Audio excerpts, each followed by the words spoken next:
জুমার দিন শুরু হয়ে গেছে বৃহস্পতিবার সন্ধ্যা থেকে। আর জুমার দিন যখন শুরু হয়ে যায়, এই পুরো 24 ঘন্টা বৃহস্পতিবার সন্ধ্যা থেকে নিয়ে বৃহস্পতিবার দিবাগত সারা রাত এবং শুক্রবার সকাল থেকে নিয়ে শুক্রবার সন্ধ্যা পর্যন্ত এই পুরো সময় আমাদেরকে প্রিয় নবী সাল্লাল্লাহু আলাইহি সাল্লাম একটা বিশেষ আমলের নির্দেশ দিয়েছেন, আর সেটি হলো দুরুদের আমল।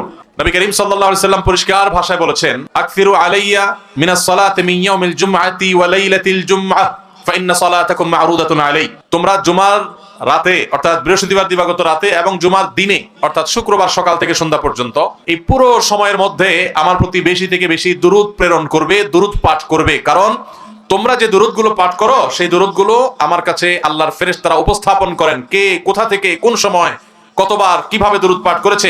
আল্লাহর হাবিব সাল্লাল্লাহু আলাইহি সাল্লামের কাছে বিশেষ নিযুক্ত ফেরেশতা আছেন, তারা এগুলোকে কালেক্ট করে আল্লাহর হাবিবকে জানান যে আপনার অমুক উম্মত পৃথিবীর অমুক প্রান্ত থেকে অমুকের ছেলে অমুকের মেয়ে অমুক, সে আপনার প্রতি দুরূদ প্রেরণ করেছে। এটা নবীজি সাল্লাল্লাহু আলাইহি সাল্লামের সামনে উপস্থাপন করা হয়। এবং যে ব্যক্তি নবীর প্রতি দুরূদ প্রেরণ করে, একবার যদি নবীর জন্য দুরূদ প্রেরণ করে, দুরূদ পাঠ করে, তাহলে আল্লাহ তাআলা ওই পাঠকারী ব্যক্তির উপর 10 বার রহমত নাজিল করে। এজন্য ভাইরা আমার, শুক্রবার যখনই আসবে, অন্যান্য দিন তো বটেই, তবে শুক্রবারটা হলো দুরূদ পাঠের শ্রেষ্ঠ সিজন, সবচেয়ে বড় মৌসুম, গুরুত্বপূর্ণ দুরূদের জন্য আদর্শ সময় হলো এই শুক্রবারের দিনটা। চলতে ফিরতে উঠতে বসতে আমরা আমাদের মুখে দুরূদের আমলটা চালু রাখবো। এবং দুরূদ পাঠ করার জন্য ওযু করাও জরুরি না, বিনা ওযুতেও যদি আপনি দুরূদ পাঠ করেন তবুও দুরূদ পাঠ করার সওয়াব পাওয়া যাবে, তবে ওযু অবস্থায় করতে পারলে তো আরো ভালো। এই দুরূদের আমলটা এটা এত গুরুত্বপূর্ণ যে নবী করিম সাল্লাল্লাহু আলাইহি সাল্লাম এক হাদিসে বলেছেন, কেউ যদি দুরূদ শরীফ পাঠ করে তাহলে সেই ব্যক্তির সকল পেরেশানি, সকল টেনশন, সকল দুশ্চিন্তা, বিপদ আপদ সবগুলো থেকে মুক্তির জন্য এই দুরূদের আমলটাই যথেষ্ট হয়ে যাবে ইনশাআল্লাহ। এই জন্য যে কোনো পেরেশানিতেও দুরূদ পাঠ এটা অত্যন্ত গুরুত্বপূর্ণ একটা আমল। শুক্রবার যখনই আসবে, আজ থেকে আমরা সারা জীবনের জন্য অভ্যাস গড়ে নেই, বাসার লোকদেরকে মনে করাবার জন্য, স্মরণ করাবার জন্য আমরা জোরে জোরে দুরূদ পাঠ করবো। শুক্রবার বৃহস্পতিবার সন্ধ্যা থেকে নিয়ে একেবারে শুক্রবার সন্ধ্যার আগ পর্যন্ত একটু জোরে জোরে আওয়াজ দিয়ে অন্যকে স্মরণ করানোর উদ্দেশ্যে আমরা পড়বো, আর নিজে মনে মনে যতটুকু সম্ভব পাঠ করব। বিশেষ কোনো দুরূদ পাঠ করতে হবে এমন কোনো জরুরি না, আপনি শুধু সাল্লাল্লাহু আলাইহি সাল্লাম পড়লেও দুরূদ পাঠের সওয়াব পাবেন। তবে সবচেয়ে উত্তম দুরূদ হলো দুরূদ ইব্রাহিম, যেটা আমরা নামাজে পড়ি। আল্লাহুম্মা সাল্লি আলা মুহাম্মাদ ওয়া আলা আলি মুহাম্মাদ কামা সাল্লাইতা আলা ইব্রাহিম ওয়া আলা আলি ইব্রাহিম ইন্নাকা হামিদুম মাজিদ। আল্লাহুম্মা বারিক আলা মুহাম্মাদ ওয়া আলা আলি মুহাম্মাদ কামা বারাকতা আলা ইব্রাহিম ওয়া আলা আলি ইব্রাহিম ইন্নাকা হামিদুম মাজিদ। দুরূদ পাঠের মধ্যে কি আছে? দুরূদ পাঠের মানেটা কি? দুরূদ পাঠ মানে হলো নবী সাল্লাল্লাহু আলাইহি সাল্লামের জন্য আল্লাহর কাছে দোয়া করা, আল্লাহর কাছে আহ্বান করা। আপনি দুরূদ পাঠ করলেন মানে হলো আল্লাহর কাছে দরখাস্ত করলেন। দুরূদ পাঠের মানে হলো নবী সাল্লাল্লাহু আলাইহি সাল্লামের জন্য দোয়া করা। এই জন্য আমরা যখন দুরূদ পাঠ করব, তার মানে হলো আমরা দোয়া করলাম, হে আল্লাহ আপনি আপনার হাবিবের প্রতি রহমত নাজিল করেন। আল্লাহ তো তার রাসূলের প্রতি এমনিই রহমত নাজিল করবে, আপনি দোয়া করলেও করবে, আপনি দোয়া না করলেও। কিন্তু আপনি দোয়া করলে মাঝখান থেকে আপনি সৌভাগ্যবান হয়ে যাবেন ইনশাআল্লাহ। সবাই আমলটা করবো তো ইনশাআল্লাহ? আল্লাহ আমাদের সবাইকে তৌফিক দান করুন। ভাইরা আমার, জুমার দিন যখন শুরু হয়ে যায় তখন আমরা এই দুরূদ পাঠের আমলের পাশাপাশি আরো কিছু আমল আছে যেগুলো করবে। শুক্রবারে দুরূদ পাঠ ছাড়াও আরো একটা আমল আছে ভাই, যে আমলের সওয়াব পৃথিবীতে অন্য যে কোনো আমলের চাইতে বেশি। এত বেশি সওয়াব, এত বেশি বিনিময় আল্লাহ তাআলা অন্য কোনো আমলে দিবেন না, শুক্রবার একটা আমল করলে দিবেন। সেটা বলবো? সে আমলটা হলো নবী করিম সাল্লাল্লাহু আলাইহি সাল্লাম বলেছেন, মান বাক্কারা ইয়াউমাল জুমআতি ওয়াবতাকার। যে ব্যক্তি জুমার দিন আগে আগে ঘুম থেকে উঠবে, ফজর নামাজ তো জামাতের সাথে পড়তেই হবে, এবং মসজিদেও আগে আগে যাবে, আর ওয়াগাসসালা ওয়াগতাসাল, ভালো করে উত্তম রূপে গোসল করবে জুমার দিন। জুমার দিন উপলক্ষে গোসল করা সুন্নাত। যে গোসল করবে উত্তম রূপে, ফরজ গোসল হলে ফরজ গোসল করবে, নফল গোসল হলে নফল গোসল করবে জুমার দিন। এবং সুম্মা মাশা ইলাল মসজিদি ওয়া লাম ইয়ারকাব ওয়া মাশা ইলাল মসজিদি ওয়া লাম ইয়ারকাব, এবং মসজিদে পায়ে হেঁটে হেঁটে যাবে, কোনো বাহনে যাবে না। এরপরে সুম্মা দানা মিনাল ইমাম, মসজিদে যে জুমার দিন ইমামের যদি খুব কাছে কাছে যেতে পারে, ওয়ালাম ইয়ালগু, এবং কোনো অনর্থক কোনো কথাবার্তা না বলে, যে আমল করলো, তেলাওয়াত করলো, দুরূদ পড়লো, বসে থাকলো, ওয়াজ শুনলো, খুতবা শুনলো, এইভাবে যদি নিরিবিলি সে মসজিদে যায় এবং ইমামের কাছাকাছি গিয়ে বসে, তাহলে মোট কয়টা কাজ হলো?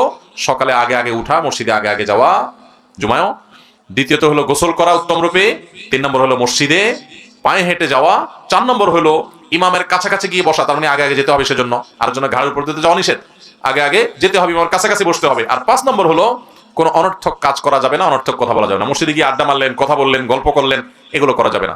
এসব বাদ দিয়ে যদি আপনি মনোযোগের সাথে খুতবা শ্রবণ করেন, এই 5টা কাজ যদি করেন, আবার বলছি, আগে আগে উঠা, গোসল করা উত্তম রূপে, এবং মসজিদে পায়ে হেঁটে যাওয়া, ইমামের কাছাকাছি গিয়ে বসা অর্থাৎ জুমায় আগে আগে যাওয়া, আর এই মসজিদে গিয়ে কোনো অনর্থক কথা কাজ না করা। এই 5টা কাজ যদি কেউ করতে পারে, খুব সহজ 5টা কাজ, এটা যদি কেউ করতে পারে, নবী করিম সাল্লাল্লাহু আলাইহি সাল্লাম বলেছেন ওই ব্যক্তিকে, এই যে মসজিদে বাসা থেকে ঘর থেকে হেঁটে গেল, প্রতিটা কদম, যতগুলো স্টেপ সে নিবে, যতগুলো কদম সে ফেলবে, এই প্রতি কদমের বিনিময়ে, এক এক কদমের বিনিময়ে 1 বছর নফল রোজা রাখলে এবং তাহাজ্জুদ পড়লে যে পরিমাণ সওয়াব পাইতো সেই পরিমাণ সওয়াব পাওয়া যাবে। 1 বছর রাত জেগে ইবাদত করা এবং 1 বছর নফল রোজা রাখার সওয়াব পাওয়া যাবে। তাহলে যদি কারো বাড়ি থেকে 100 কদম মসজিদের দূরত্ব হয়, তাহলে সে এই 5টা কাজ করার মাধ্যমে, সহজ 5টা কাজ, আমরা তো এমনিই করি, নিয়ত করে করবো এখন থেকে যে আমি আগে আগে ঘুম থেকে উঠবো, যত দেরিতে ঘুমাই না কেন রাতে, যদি দেরিতে ঘুমানো উচিত না, তারপরও শুক্রবার ফজর আমাকে আগে উঠতে হবে। কারণ জানেন, শুক্রবার ফজরের নামাজ জামাতের সাথে পড়া হলো সারা বছরের, সারা জীবনের সবচেয়ে শ্রেষ্ঠ নামাজ। নবী করিম সাল্লাল্লাহু আলাইহি সাল্লাম বলেছেন, আফদালুস সালাতি সালাতুল ফজর ইয়াউমাল জুমআতি মাআল জামাআ। পুরুষদের জন্য তার সারা জীবনের মধ্যে সবচেয়ে শ্রেষ্ঠ নামাজ হলো জুমার দিনে শুক্রবারের ফজরের নামাজ জামাতের সাথে পড়া। আমরা অনেকেই জুমা পড়ি ঠিকই, কিন্তু ফজরের নামাজ শুক্রবারে আমাদের ঘুমে চলে যায় বা বাসায় পড়ি আমরা। তো এই জন্য এই দিনটাতে এমনিতেই ফজরের গুরুত্ব বেশি, জুমার দিনে আবার ফজরের গুরুত্ব আরো বেশি। এই জন্য শুক্রবারে, যখনই শুক্রবার আসবে, বৃহস্পতিবার রাতে পাক্কা নিয়ত করে, ভালো করে অ্যালার্ম দিয়ে অন্যদেরকে বলে তারপর ঘুমাইতে হবে যে ফোনে আমাকে ডেকে দিবা। তাহলে এই কাজগুলো যদি আমরা করি, আগে আগে ঘুম থেকে উঠি এবং গোসল তো এমনিই করি, একটু ভালো করে নিয়তে করলাম এবং পায়ে হেঁটে আসবে, নিয়তে যে সওয়াবটা পাওয়া যাবে, ইমামের কাছাকাছি গিয়ে বসলাম এবং কোনো অনর্থক কথা কাজ করলাম না, আল্লাহ তাআলা প্রতি কদমে 1 বছরের ইবাদতের সওয়াব দান করবেন। অনেক উলামা ইকরাম বলেছেন, কোরআন এবং হাদিসে শত শত হাজারো আমলের যত ফজিলতের কথা বর্ণিত আছে, এত বিপুল পরিমাণ, এত অল্প সময়, এত অল্প পরিশ্রম করে এত বিপুল পরিমাণের সওয়াব, আখিরাতের কারেন্সি, দুনিয়াতে টাকা দিয়ে চলি আমরা, আখিরাতের কারেন্সি সওয়াব, এত বিপুল পরিমাণ সওয়াব পাওয়া যাবে, অন্য আরেকটা আমল পাওয়া যায় না।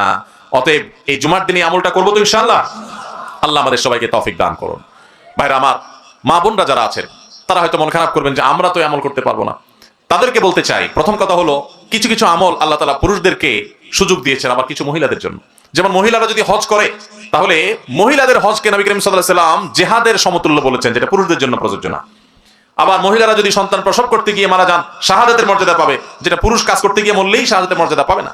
এরকম আরো বহু বিষয় নারীদেরকেও বিশেষত্ব দেওয়া হয়েছে। তারপরও জুমার দিনের এই আমলের সওয়াবটা আমাদের বোনরা, মায়েরাও পেতে পারেন। কিভাবে?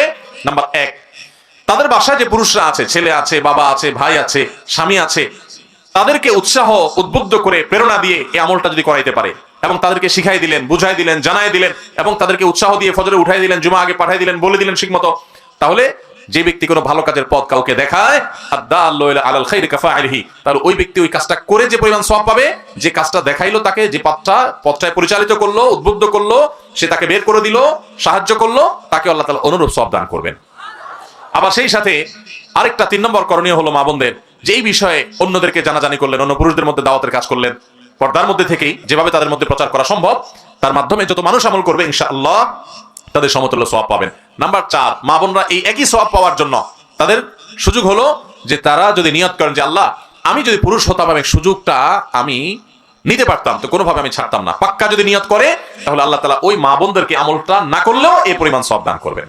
কারণ নবী সাল্লাল্লাহু আলাইহি ওয়াসাল্লাম বলেছেন, মান হাম্মা বিহাসানাতিন ফালাম ইয়ামালহা, কোন ভালো কাজের কেউ প্রতিজ্ঞা করছে কিন্তু করতে পারে নাই কোনো কারণে, আল্লাহ তাআলা তাকে সমান সওয়াব দান করবেন। অতএব আমরা সবাই চেষ্টা করব তো ইনশাআল্লাহ। আল্লাহ তাআলা আমাদের সবাইকে তৌফিক দান করুন। তাহলে শুক্রবারের 2টি আমলের কথা আমরা, 3টি আমলের কথা আমরা জানলাম। এক হলো দুরূদ শরীফ বেশি বেশি পড়া, 2 নম্বর হলো শুক্রবার ফজর নামাজটা জামাতের সাথে বিশেষ গুরুত্বের সাথে পড়া, আর 3 নম্বর হলো শুক্রবারে জুমার দিনে 5টা ছোট ছোট কাজের মাধ্যমে প্রতি কদমে 1 বছর ইবাদতের সওয়াব লাভ করা। আল্লাহ আমাদের সবাইকে আমলের তৌফিক দান করুন। আরেকটা গুরুত্বপূর্ণ আমল আছে, শুক্রবারে সূরা কাহফ তেলাওয়াত করবেন। আরেকটা আছে আসরের পরে দোয়া কবুল হয়।